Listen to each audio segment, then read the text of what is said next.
জিবরাইল তোমার কাছে আমি জানতে চাই। এবার জিবরাইল জবাব দিচ্ছেন, পয়গম্বর আরবি, এই পৃথিবীতে আমি কোনো পয়গম্বরের কাছে একবার, দুইবার, তিনবার, পাঁচবার, 10 বারের বেশি যাই নাই। আমি শুধুমাত্র কেবলমাত্র আপনার কাছে পৃথিবীতে এসেছি 24,000 বার। আল্লাহু আকবার, জোরে বলেন। পয়গম্বর আরবি, আল্লাহ আপনাকে এত ভালোবাসেন, আপনার এই জিন্দেগিতে আমি 24,000 বার আপনার কাছে এসেছি। আপনারা কি একটা বার চিন্তা করতে পারেন, এই দুনিয়ার জমিনে জিবরাইল কলিজার টুকরা রাসূল পাকের কাছে 24,000 বার এসেছে। আল্লাহ তাআলা তার রাসূলের কাছে জিবরিল আমিনকে পাঠিয়ে দিয়েছে। আল্লাহ বুঝাতে চায়, জিবরাইল, যে রাসূলকে, যে হাবিবকে দুনিয়ায় পাঠিয়ে দিয়েছি, একা রাখতে চাই না। আমার বন্ধু যখন একা হয়ে যায়, একা থাকতে দেওয়া যাবে না, সাথে সাথে তুমি হাজির হয়ে যাইবা। সুবহানাল্লাহ পড়েন। এই জিবরাইল বলছেন, ইয়া রাসূলুল্লাহ, 24,000 বার আপনার কাছে এসেছি। এবার জিবরাইল কি রাসূল পাক সাল্লাল্লাহু আলাইহি ওয়াসাল্লাম উল্টা প্রশ্ন করলেন, জিবরাইল, তুমি যেহেতু এতবার পৃথিবীতে এসেছো, তোমার কাছে আমি জানতে চাই, আমার ইন্তেকালের পরে আর তুমি কতবার পৃথিবীতে আসবা? নাকি আমার ইন্তেকালের পরে আর দুনিয়ার জমিনে তুমি যাইবা না? আমার ইন্তেকালের পরে কি আর জমিনে তোমার যাওয়ার প্রয়োজন আছে জিবরাইল? এবার তোমার কাছে আমি জানতে চাই, তুমি আমার কাছে বলো। জিবরাইল বলছেন, ইয়া রাসূলুল্লাহ, এই পৃথিবীতে আপনার ইন্তেকালের পরে আমার যাওয়ার আর কোনো কথা না, কিন্তু আল্লাহ তাআলা আমাকে বলে দিয়েছেন আপনার ইন্তেকালের পরে এই পৃথিবীতে আমাকে 10 বার যাওয়া লাগতে পারে। এই পৃথিবীতে আপনার ইন্তেকালের পরে 10 বার যাওয়া লাগতে পারে। আল্লাহ রাসূল বলছেন, জিবরাইল রে, জানতে চাই, আমার পরে তো আর কোনো নবী নেই, রাসূল নাই, তুমি কেন পৃথিবীতে যাইবা? তোমার কি প্রয়োজন? জিবরাইল ডাক দিয়ে বলছেন, আল্লাহর রাসূল, ও পয়গম্বর আরবি হাবিবুল্লাহ, আমি দুনিয়ার জমিনে কোন নবী রাসূলের সঙ্গে দেখা করতে যাব না, বরং আপনার পরে এই পৃথিবী থেকে স্পেশাল 10টা দামি জিনিসকে উঠাইয়া নেওয়ার জন্যে 10 বার আমি পৃথিবীতে যেতে পারি। এবার আমার রাসূল বললেন, জিবরাইল বলো, এই পৃথিবীতে তুমি কেন 10 বার যাবে আমি জানতে চাই, বলো কোন কোন কারণে। এবার জিবরাইল বলছেন, পয়গম্বর আরবি, যে 10 কারণে আমি 10 বার পৃথিবীতে যাব, 10টা জিনিসকে উঠায় নিয়ে আসার জন্যে। এর একটা জিনিস হলো, এই পৃথিবী থেকে আপনার ইন্তেকালের পরে মানুষ যখন জালেম হয়ে যাবে, গুনার কাজে লিপ্ত হয়ে যাবে, দুনিয়ার মানুষ আপনাকে ভুলে বসে যাবে, আল্লাহকে ভুলে বসে যাবে। দুনিয়ার মানুষ দুনিয়া দুনিয়া দুনিয়া বলে পরিশান হয়ে যাবে। দুনিয়ার মানুষের দিলের ভিতরে দুনিয়ার মহাব্বত প্রবেশ করবে, অন্তর থেকে আপনার মহাব্বত বের হয়ে যাবে। 24টা ঘন্টা দুনিয়ার মানুষ চিন্তা করবে দুনিয়ার সম্পত্তি নিয়ে। আল্লাহ রাসূল আপনার বিরুদ্ধে কথা বললে জবাব পর্যন্ত দিতে পারবে না। ইসলামের বিরুদ্ধে দাঁড়ালে মুসলমানেরা জবাব দিতে পারবে না, তাদের ঈমান দুর্বল হয়ে যাবে। এমন একটা সময় তার নামাজ পড়বে, কিন্তু নামাজ আসমানের উপরে উঠবে না। তারা দোয়া করবে, দোয়া কবুল হবে না। ওই সময় আল্লাহ তাআলা আমাকে পৃথিবীতে পাঠাবেন 1 নাম্বার 10টার মধ্যে একটা জিনিস উঠিয়ে নেওয়ার জন্যে। আমি আসবই পৃথিবীতে একবার, এই পৃথিবী থেকে বরকত নিয়ে যাওয়ার জন্যে। পৃথিবীতে আসবো এই পৃথিবীর সব জিনিস থেকে বরকত উঠিয়ে নিয়ে যাওয়ার জন্যে। আপনাদের কাছে আমি জানতে চাই, আমাকে আপনারা মেহেরবানি করে বলবেন, আজ আমরা কোনো জিনিসে বরকত পাচ্ছি? আপনারা সত্য কথা বলেন, পাচ্ছি? চিন্তা করে দেখেন, আজ থেকে 40 বছর আগে, 50 বছর আগে, 70 বছর আগে যাদের জন্ম, 70-80 বছরের অনেক মুরব্বী এখনো পৃথিবীতে জীবিত আছে, কিন্তু আজকালকে দেখবেন 8, 10, 20, 25 বছরের ছেলেরা হার্ট অ্যাটাক করে মরে যাচ্ছে। অহরহ বড় বড় রোগ হয়ে হার্ট অ্যাটাক করে করে মরে যাচ্ছে। কথা বলে, এই পৃথিবীতে আমরা, আগে আপনারা বলতেন, আমাদের বাবারাও বলতেন, আমরাও তো পেয়েছি, আমাদের এই বয়সে আমরা দেখেছি যে বাড়ির কোনো একটা ঘরে যদি কেউ ইলিশ মাছ রান্না করতো, 2-4 বাড়িতে ঘ্রাণ হয়ে যেত। কথা বলেন নাকি? আমি এতটুকুন কি মিথ্যা বলছি? আর এখন যিনি ইলিশ মাছ পাক করতেছেন এই বুঝতেছেন এটা কি। কথা বলেন না কেন? এটা কি মিথ্যা বললাম? যে বানাচ্ছে সেই বুঝতেছেন এটা কি, এটার মাঝে কোনো গান নাই, কিচ্ছু নাই। আজ যার আজ থেকে 50, 60, 70 বছরের বয়স হয়েছে, আপনারা যা খেয়েছেন, আপনারা পানির বদলা যা দুধ পান করেছেন, এখনকার 60, 70 বছরের মানুষ যে পরিশ্রম করতে পারে, এখনকার জোয়ান ছেলেরা তার 100 ভাগের 1 ভাগও পারে না। কথা বলেন না কেন? এটা কি মিথ্যা বলতেছি? যে কায়িক পরিশ্রম করতে পারে, 20, 30, 35 বছরের ছেলেরা 10 মিনিট কাজ করলে ঘেমে যায়, আর পারে না, হাঁপাতে শুরু করে। আমার বন্ধুগণ, কথাগুলো বুঝবেন। আগেকার মানুষেরা দেখবেন সারাদিন কাজ করেছে জমিতে, সারাদিন কাজ করেছে, ফজরের পরে চলে গিয়েছে জমিতে। সকাল দেখবেন 7টা 8টা হওয়ার আগে অর্ধেক কাজ শেষ হয়ে গিয়েছে। আর এখন তো পাবলিক উঠেই 10টার পরে। কথা বলে। এই জন্য জিবরিল আমিন বলছেন, পয়গম্বর আরবি, এই পৃথিবীতে আমি যাব 1 নম্বরে বরকত উঠিয়ে নিয়ে যাওয়ার জন্য। আমি দুনিয়ার জমিনে যাব কি উঠিয়ে নেওয়ার জন্যে? সবাই বলেন, আরো জোরে বলেন। বরকত উঠিয়ে নেওয়ার জন্য এই পৃথিবীর জমিনে আমি যাব। নবীজি বলেন, আর কি? 2 নম্বর, ইয়া রাসূলুল্লাহ, এই পৃথিবীর জমিন থেকে ইবাদতের মজা উঠিয়ে নেওয়ার জন্য যাব। আমি ইবাদতের মজা, মানুষ ইবাদত করবে, মজা পাবে না, স্বাদ পাবে না।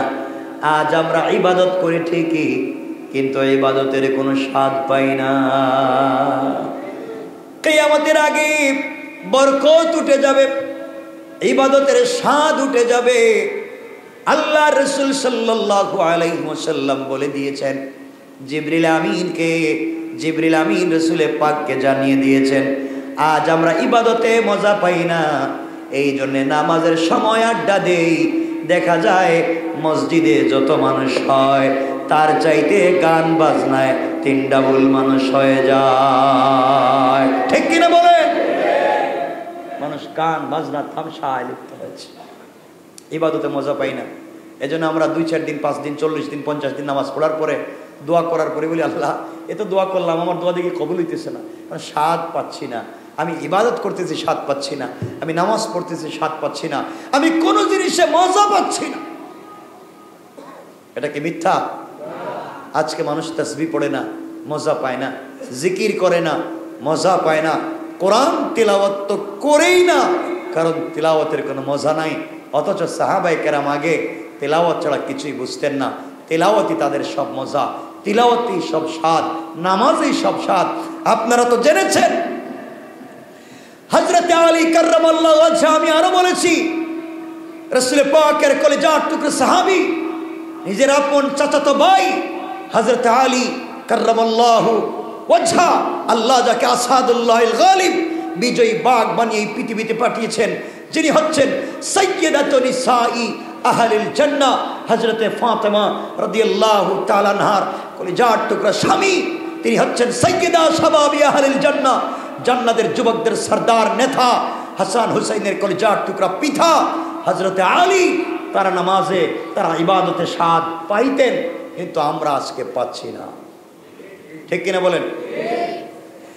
আপনারা ভালো করেই জানেন তারা নামাজে কতটুকু স্বাদ পেয়েছিলেন। যুদ্ধের ময়দানে আপনারা ভালো করেই জানেন, একটা যুদ্ধে হযরতে আলী কাররামাল্লাহু ওয়াজহার পায়ে তীর বিঁধে গেল, হাঁটুর নিচে টাকনুর উপরে পায়ের দিকে তীর বিঁধে গেল, তীর ঘেঁটে গেল, বিষাক্ত তীর, পুরা শরীর বিষাক্ত হয়ে গিয়েছে। হযরতে আলী হাঁটা তো দূরের কথা, চিৎকার করে অজ্ঞান হয়ে পড়ে যায়। জ্ঞান ফিরবার পরে হাওমাও করে কান্না করে, পায়ের ভিতরে তীর বিঁধে গিয়েছে, বের হচ্ছে না। এত কষ্টের ভিতরে আছেন, দীর্ঘ সময় চলে গেল কিন্তু তীর খোলা যায় না। কেউ যদি তীরে হাত দেয় খুলবার জন্যে, হযরত আলী হাউমাউ করে কান্না করে অজ্ঞান হয়ে যায়। এত কষ্ট আর ব্যথা পাচ্ছেন হযরত আলী। এমন সময় রাসূল পাক সাল্লাল্লাহু আলাইহি ওয়াসাল্লাম বলেন, সাহাবীরা তোমরা বৃথা চেষ্টা করছো আর বৃথা তোমরা কষ্ট করে যাচ্ছ। আলীর পা থেকে তোমরা তীর খুলবার জন্যে তোমরা তীর খুলতে পারবে না। এরা চিন্তা করেন যুদ্ধের ময়দানে তীর ঢুকে গিয়েছে, বের করা যায় না, আলীর কষ্ট হচ্ছে। এমন সময় আল্লাহ রাসূল বলছেন, ও সাহাবীরা আমার আলীর তীর খুলবার জন্য তোমরা আলীকে কষ্ট দিও না।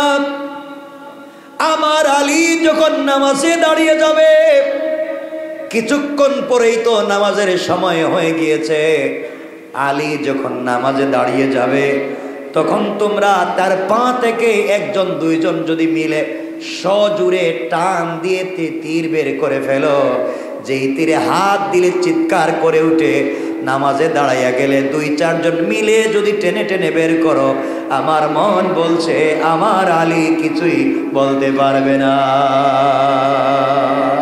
সুবহানাল্লাহ, জোরে বলেন। তারা কেমন স্বাদ পেয়েছিলেন এই ইবাদতে? ও মুসলমান, তারা কেমন স্বাদ পেয়েছে আল্লাহর ইবাদতে। আল্লাহর ইবাদত ছাড়া তারা কিছুই বুঝে না। আল্লাহর গোলামি ছাড়া তারা কিছু বুঝে না। তুমি আর আমি দুনিয়ার জৌলস, দুনিয়ার লোভ লালসাকে ছেড়ে দেই। দুইটা হাত জোড় করে বলছি, ভাইরে আর কত দুনিয়ার পিছনে দৌড়াবা, আর কত দুনিয়ার পিছনে দৌড়াবা। তুমি মনে করেছো দামি একটা গাড়ি থাকলেই বোধহয় তুমি ইজ্জতওয়ালা। কোটি টাকার গাড়ি তুমি মনে হয় বড় দামি, কোটি টাকার বাড়ি মনে হয় তুমি বড় দামি, সুন্দরী স্ত্রী আছে তুমি মনে হয় বড় দামি, গাড়ি আছে বাড়ি আছে সুন্দরী নারী আছে তুমি মনে হয় বড় দামি, মিল ফ্যাক্টরি আছে কল কারখানা আছে তুমি মনে হয় বড় দামি, হাজার হাজার কোটি টাকার সম্পদ আছে তুমি মনে হয় দামি, সমাজে তোমার গ্রাউন্ড আছে, ফ্যামিলির সোসাইটির ইজ্জত আছে তুমি মনে হয় দামি, এই সমাজে তুমি বড় নেতা এই জন্যে তুমি মনে হয় বড় দামি। আল্লাহ বলেছেন গোলাম না, তোমার কোনো দাম আমি আল্লাহর কাছে নাই।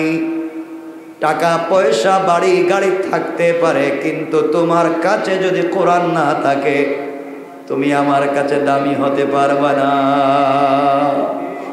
আর রাস্তার যদি একজন সুইপার মুছিও যদি, রিক্সাওয়ালাও যদি আমার কোরআনকে আঁকড়ে ধরে, ওই সুইপার আর মুছিকেও আমি আল্লাহ বড় সম্মানী বানাইয়া জান্নাত দিতে পারি। কোন ঠিক কিনা? এই জন্য দুনিয়ার জমিনে আল্লাহকে চিনাম।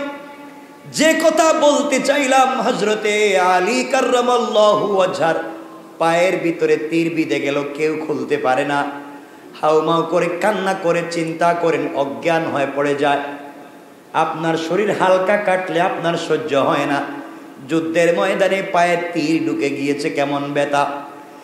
কিছুক্ষণ পরে নামাজ শুরু হয়ে গেল। হযরত আলী আল্লাহু আকবার বলে নামাজ দাঁড়িয়ে গিয়েছে।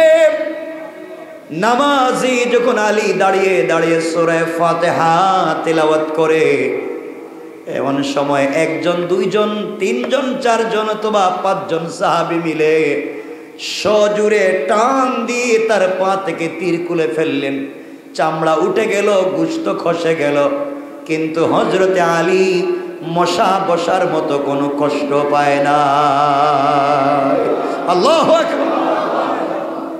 আলী সালাম ফিরালেন, শান্তি মতো নামাজ শেষ করলেন, পায়ের দিকে তাকাইয়া দেখে তীর নাই। সাহাবায়ে কেরামকে জিজ্ঞাসা করে, বলো না আমার পায়ে যে তীর ছিল এটা গেল কই? সাহাবায়ে কেরাম তো আশ্চর্য লোমহর্ষক ঘটনা, বলে কি 4-5 জন মিলে টানলাম, আমাদের শরীর থেকে প্রত্যেকটা লোমকূপের গোড়ার থেকে ঘাম পড়লো, তার শরীর থেকে চামড়া উঠে গেল, গোশত খসে পড়লো। সে বলতেছে বুঝে নাই, বাইরে আমরা টেনে টেনে বের করেছি, তুমি নামাজে ছিলা, তুমি কি কিছু বুঝতে পারলা না? আলী চোখের পানি ছেড়ে ডাক দিয়ে বলছে, ও মুসলমানেরা শোনো, আমি যখন নামাজে দাঁড়িয়ে যাই ইবাদতে এত স্বাদ পাই, এত মজা পাই, আমার তিলাওয়াতের প্রত্যেকটা আয়াতের শেষে আমি যখন আয়াত পড়ি, কোরআনের আয়াত সূরা ফাতিহা পড়ি, আমার প্রত্যেকটা আয়াত শেষ হলে আমার কানে শুনতে পাই স্বয়ং আল্লাহ তাআলা আমার আয়াতের জবাব দিয়ে যায়। আমি তো আল্লাহর সঙ্গে কথা বলতেছিলাম নামাজে, কে পা থেকে তীর খুলে ফেলেছে, কি হয়েছে আমি কিছুই জানি না, আমি তো নামাজের মজায় ছিলাম। আল্লাহু আকবার বলেন। তারা নামাজে স্বাদ পেয়েছেন, ইবাদতে স্বাদ পেয়েছেন, এই জন্যে দুনিয়া বাদ দিয়ে ইবাদত করেছেন। আজ আমরা ইবাদতের স্বাদ পাই না, মজা পাই না, আজ কোনো জিনিসে বরকত পাই না, এই জন্যে আমরা দ্বীনের পথে চলতে পারি না। সুতরাং আপনাদের কাছে আমার কথা থাকবে, আল্লাহর রাসূলকে জিবরাইল বলে দিয়েছেন পৃথিবীতে আসবেন। রাসূলের ইন্তেকালের পরে কয়বার? সবাই বলেন 10 বার। একবার বরকত উঠিয়ে নিয়ে যাবেন, ইবাদতের মজা উঠিয়ে নিয়ে যাবেন। এখন বরকত আছে? আগে আমরা যারা গ্রামে থাকতাম বা আপনারা যারা গ্রামে থাকি, দেখবেন গ্রামে আগে হয়তো গ্রামের জমিতে ধান ক্ষেত করতো, সবাই ঘরের আত্মীয় স্বজন সবাই মিলে দেখতেন, খাওয়ার পরেও 1 বস্তা চাল শেষ হয় না। আর এখন দেখবেন ঘরের 2-4 বস্তা খাইয়াও শেষ, কিন্তু মাস শেষ হয় না। কথা বলেন নাকি? বরকত নাই হয়ে গিয়েছে। আপনি আগে 50-100 টাকা নিয়ে গেছেন বাজারে, কত কিছু আনতে পারতেছিলেন, আপনি এখন কত কিছুই আনতেছেন, আগের মতো কিন্তু স্বাদ পাচ্ছেন না। কোনো জিনিসে স্বাদ নাই, মাছে আগের মতো স্বাদ নাই, গুশতে আগের মতো স্বাদ নাই, চলাফিরে আগের মতো মজা, কোনো জিনিসে মজা নাই, কোনো জিনিসে স্বাদ নাই, কোনো জিনিসে বরকত নাই। মিথ্যা বলতেছি? কথা বলেন না কেন? আগে মানুষ রোদ উঠলে রোদে যাইতো, রোদ বডিতে লাগাইতো, এখন রোদে গেলে দেখেন শরীর কাঁপে অনেকের, রোদ বডিতে সহ্য হয় না, এই বডিতে আর কাজ করে না। এর অর্থ হলো আল্লাহ সব কিছু থেকে আস্তে আস্তে বরকত উঠায় নিচ্ছেন, ইবাদত থেকে মজা উঠায় নিচ্ছেন। ইবাদতে যদি মজা থাকতো, স্বাদ তো কেউ বাদ দিতে পারে না। স্বাদের জন্য দেখবেন সারা সপ্তাহ চিন্তা করে, শুক্রবার আসলে মোটর সাইকেল নিয়ে মাওয়া যাবে ইলিশ খাওয়ার জন্য, অনেক যায় না? আবার অনেক মোটর সাইকেল অ্যাক্সিডেন্ট করে মরেও। আল্লাহ মাফ করুক, এরা যেন না মরে, এরা বাইচে থাকুক। এরা এমন মোটর সাইকেল স্পিরিট দেয়, এমন স্পিরিট, এই স্পিরিটিং করতে করতে করতে করতে অনেক মরে যায়। আল্লাহ আমাদেরকে হেফাজত করে, বলেন আমিন। কত লম্বা হয়ে যাচ্ছে। আমি ইনশাল্লাহ জুমায় আপনাদেরকে জিবরিল আমিন আসবেন, 10টা জিনিস উঠিয়ে নিয়ে যাবেন। আমি এগুলো নিয়ে কথা বলবো আপনাদের সামনে। লম্বা বললে তো অনেক সময় চলে যাবে, এজন্য আমি আর লম্বা করতে চাই না। মাশাআল্লাহ আপনারা ভরপুর মসজিদ ভরে বসে আছেন, আল্লাহ আপনাদেরকে কবুল করুক। আমি যে কথাগুলো বলতে চাই মনোযোগ দিয়ে শোনেন, লম্বা করব না। সুতরাং এই 10টা বিষয় রাখতে চাই, যেহেতু আজকে মায়েরাও বোনেরাও এসেছেন, তাদেরও কিছু কথা। শান্তি, পরিবারের ভিতরে শান্তি, কিছু বললেন না যে শান্তি কেন নাই? হ্যাঁ, পরিবারের ভিতরে শান্তি নাই, স্বামী স্ত্রীর কোনো মিল মহাব্বত নাই, দুইজনের সাথে ঘরে যায়, স্ত্রী স্বামীর সাথে কথা বলেন না, স্বামীও স্ত্রীর সাথে কথা বলেন না, মনে হয় একজন আর একজনের ভাষা বুঝে না। বউ মনে হয় চাইনিজ কথা কয়, এজন্য এর সাথে কথা কয় না, এর ভাষাই তো আমি বুঝি না, এমন মনে হচ্ছে কেউ কারোর সাথে কথা বলতে চায়। স্ত্রী টেবিলের উপরে খাবার রেখে সে তার কাজ নিয়ে ব্যস্ত, হয়তো ওয়াইফাই আছে, ট্যাব নিয়ে, ল্যাপটপ নিয়ে, কম্পিউটার নিয়ে, অথবা মোবাইল নিয়ে বসে আছে, অথবা হ্যাঁ তার কাজ নিয়ে ব্যস্ত, আপনি আপনার মোবাইল। দুইজন একই পালঙ্গে বসে আছে, একজন এই কোনায় মোবাইল, একজন এই কোনায় মোবাইল, আর বাচ্চারা মধ্যে ওখানে খিয়ামত গড়াই বেড়াইছে। কথা বললেন না? এগুলো চলতেছে, পরিবারের ভিতরে শান্তি নেই, এর জন্য বাচ্চাগুলো মানুষ হচ্ছে না। পরিবারকে সুন্দর করেন, স্বামী স্ত্রীর বোঝাপড়াকে সুন্দর করেন। রাসূল পাক ইসলাম বলেছেন, স্বামী স্ত্রীর বোঝাপড়া যে পরিবারে সুন্দর হবে, এই পরিবারকে আল্লাহ জান্নাতের টুকরা বানাইয়া দিবেন। রাসূল পাক ইসলাম বিয়ে করলেন আমাদের কলিজার টুকরা মা আম্মা জান আয়েশা সিদ্দিকা রাদিয়াল্লাহু তাআলা আনহাকে। তো আম্মা জান আয়েশা সিদ্দিকা রাদিয়াল্লাহু তাআলা আনহা বলতেন, মাঝে মাঝে বলতেন যে আমি, নবীজি বাহিরে থাকতেন, আর আমি ঘরের ভিতরে আমার বান্ধবীদেরকে নিয়ে কাপড় দিয়া খেলনা বানাইতাম, খেলনা। আম্মা যেন আয়েশা বলতেছেন, বয়স কম ছিল তো খেলনা বানাতেন। তো রাসূল পাক সাল্লাল্লাহু আলাইহি ওয়াসাল্লাম যখন ঘরে ঢুকতেন, তাকে দেখবার পরে আমার বান্ধবীরা দৌড়, কেউ আর নাই, সব দৌড়ে পলাইতো, আমি একা। তো নবীজি বলতেন ঘরে ঢুকে, আয়েশা এরা গেল কই? আপনার ভয়ে তো সব ভাগছে। আম্মা যেন আয়েশা বলেন, নবীজি তখন বাইর হইতেন, ঘর থেকে বের হতেন, এবং তারা কে কোন জায়গায় দৌড়ে পলাইছে এদেরকে ধৈর্য আবার লই আইতেন। সুবহানাল্লাহ বললেন। কে কোন জায়গায় পলাইছে এদেরকে দৌড়ে গিয়ে ধরে আবার নিয়ে আসতেন। আয়েশা নিয়ে আয়েশা বলতেন, তোমরা আমার স্ত্রী খাদিজার সঙ্গে খেলাধুলা করতেই বোঝাইতে পারবে না। সুবহানাল্লাহ বললেন। কারণ আম্মা যেন আয়েশা বলেন, আমার বয়স কম ছিল, তখন আমি খেলাধুলা করতাম, তখন ওরা চলে গেলে তো আমি একা একা বোরিং ফিল করতাম, খারাপ লাগতো। তখন এই জন্যে রাসূল পাক ইসলাম আমার বান্ধবীদেরকে যাইতে দিতেন, তাদেরকে বসায় রাখতেন, আর আমরা এভাবে গল্প গুজব করতাম, আর রাসূল এগুলা দেখে দেখে মুস্কি মুস্কি হাসতেন। সুবহানাল্লাহ পড়ো। এই জন্য আমি আমার মায়েদেরকে বলবো, আপনারাও আরেকটু স্মার্ট হওয়া লাগবে স্বামীর জন্যে। আপনারা চমৎকার একটু বিউটিফাই হতে হবে, নিজেকে খুব সুন্দর করে স্বামীর জন্য সাজাতে হবে। কিন্তু আমাদের মায়েরা, আমাদের বোনেরা আজকালকে নিজেকে স্বামীর জন্য সাজায় না। ওই আগে যেমন ছিল, বিয়ের 1-2 দিন বোধহয় একটু একটু স্মার্টলি চলছে, এখন যেই কাপড় পরে সারাদিন কাজ করে ওইটা পরে স্বামীর সাথে ঘুমিয়ে থাকে। আর সব থেকে স্মার্ট কাপড় যেটা, এটা কোথাও বের হলে, পার্টিতে গেলে তারা এগুলো পরে। কথা বলেন না কেন? আমি আমার মায়েদেরকে বলছি, বোনদেরকে বলছি, আপনারা অনেক বিউটিফাই হয়ে, অনেক চমৎকার হয়ে স্বামীর সামনে নিজেকে উপস্থাপন করবেন। এতে করে একজনের প্রতি আরেকজনের ভালোবাসা তৈরি হবে, একজনের প্রতি আরেকজনের দুর্বলতা তৈরি হবে, এবং পরিবারের ভিতরে শান্তি বরকত দিবেন কে? কিন্তু আজকালকে আমাদের এমন অবস্থা হয়েছে, আজ সমাজে শান্তি নেই। একটা ছেলে তার বউরে আচ্ছা মতো পিটাইতেছে, আচ্ছা মতো পিটতেছে, মারতেছে। তো বাপ জিজ্ঞাসা করতেছে, এটা কোনো কথার কথা? এটা কোনো কাজ হলো? তুই তোর স্ত্রীরে পিটাচ্ছিস কেন? সে বলতেছে, আব্বা আমিও দেখছি আপনিও তো আমার আম্মার পিটাইতেন। কথা বুঝেননি? বলতেছে, আব্বা আপনারাও তো দেখছি আমার মারে পিটাইতেন, তাহলে আমি আমার বউরে পিটাইতেছি। এর অর্থ হলো, আপনারা যা করেন পরিবারে, সন্তান এগুলো শিখে। এই জন্য এই পিটাপিটি বাদ দেন। কি বলেন? ঠিক তো? এটা আমি জানি, ইনশাআল্লাহ টুকুন বলেন। মানে কি আপনারা এই পিটাপিটি করেন নাকি? আল্লাহ হেফাজত করুক, বলেন আমিন। এই মারামারি থেকে হেফাজত করুক, বলেন আমিন। পরিবারকে সুন্দর করেন, পরিবারকে সুন্দর করেন। মায়েদেরকে বলছি, বোনদেরকে বলছি, আপনার স্বামী যে ইনকাম করে তার উপরে সবর করেন, তার উপরে ধৈর্য ধারণ করেন। বরকত দিবেন কে? আল্লাহ বরকত দিবেন। ধৈর্য ধারণ করেন। একজন স্ত্রী পারে একজন খারাপ স্বামীকে ভালো বানাতে, এবং স্ত্রী পারে একজন ভালো স্বামীকে খারাপ বানাতে। সুতরাং বোন, আপনার কাছেই পরিবারের চাবি। আপনি চাইলে একটা পরিবারকে সুন্দর করতে পারেন। স্বামীর মাথা অনেক সময় গরম, বাহির থেকে আসছে, বেচারা কাজ করতে করতে মাথা গরম, এইমাত্র অফিস থেকে ঘরে আসছে, এমনি বসের সঙ্গে রাগারাগি করে আসছে, হয়তো একদিন অফিসে গেছিল না, এই বেতন পর্যন্ত কর্তন করে দিয়েছে, বেচারার মাথা গরম, বাসায় আসছে। আপনি দরজা দাঁড়ায় বলেন, থামেন, ঘরে ঢুকবেন। পরে আপনার বোন, আপনার ভাই, আপনার মা আমার সাথে যে খারাপ ব্যবহার করছে, আমি আর থাকতাম না, কয় তোরে 3 তালাক তোর মারেও দিলাম, যা বাইরো। কথা বলেন নাকি? আপনি তার মাথা গরম তো এমনি কত তালাক দিবি। এই জন্য মায়েরা, বোনেরা এগুলা করবেন না। স্বামী রাগ করে তালাক দিবেই পরে। কারণ আমিও চিন্তা করে পাই না, স্বামীরা আর জিন্দগিতে দেওয়ার কোনো জিনিস পায় না, হেরে একটাই পায়, শুধু বউরি তালাক দেয়। এগুলা করেননি আপনারা?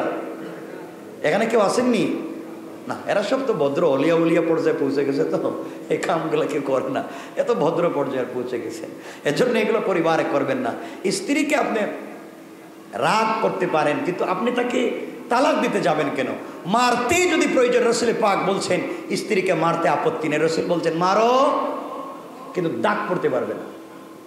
কি পড়তে পারবেন? মারলে আর দাগ পড়া, তখন কেমনে মারবেন? হালকা মায়ের দিতে হবে। কি মায়ের? একজন বলতেছে, হুজুর বউরে তো হালকাই পিড়িয়েছিলাম। হালকা পিড়িয়েছি, ও নাক মুখ দিয়ে বমি করে ছাড়ছে। চিন্তা করে বলে হালকা পিড়িয়েছিস কেমনে? কয় মা অজ্ঞান হয়ে গেছে মায়ের খেয়ে। যেই বেচারা হালকা মায়ের যদি বউ অজ্ঞান হয়, এ যদি মোটামুটি পিড়ায় দিলে তোর গুরুস্থানে পাঠাই দিবে, আজিমপুরে পাঠাই দিবে। এজন্য এগুলা করা যাবে? বলেন না যাবে? স্ত্রীকে ছোট করা যাবে না। আমাদের একজন মা ছিলেন রাসূল পাকের স্ত্রী, তার নাম ছিল সাফিয়া, ইহুদির মেয়ে ছিলেন আম্মাজান হযরত সাফিয়া রাদিয়াল্লাহু তাআলা আনহা।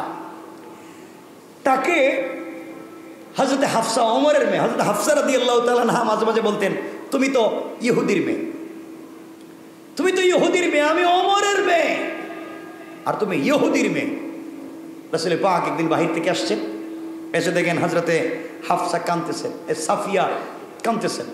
জিজ্ঞাসা করলেন, সাফিয়া কি হয়েছে, তুমি কান্না করো কেন? যে আপনার স্ত্রী হাফসা ও আমাকে বলছে আমি ইহুদির মেয়ে, এই জন্য আমি কান্না করতেছি, যে আমাকে একটু কষ্ট দিয়ে কথা বলছে। বাপ ইহুদি ঠিক, কিন্তু আমি তো মুসলিম। নবীজি বললেন, তো কান্নার কি আছে? সে তোমাকে বলেছে তুমি ইহুদির মেয়ে, আর আমি দেখতেছি তুমি তো নবীর মেয়ে। সুবহানাল্লাহ বলেন।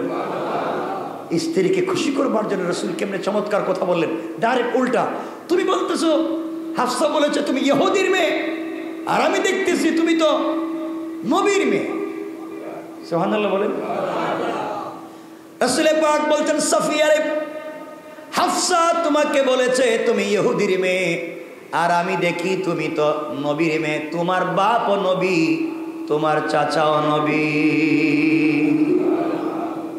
সাফিয়া বলতেছেন, ইয়া রাসূলুল্লাহ, আমার বাপ তো নবী না, আমার চাচাও তো নবী না, এরা তো ইহুদি ঠিকই, কতলে তুমি রাগ করলা কেন? সুবহানাল্লাহ বললেন না। তাহলে তুমি রাগ করছো কেন? ইয়া রাসূলুল্লাহ, ব্যথা লাগবে না? এজন্য নবীজি বলেন, না, তোমার বাপ চাচারা নবী।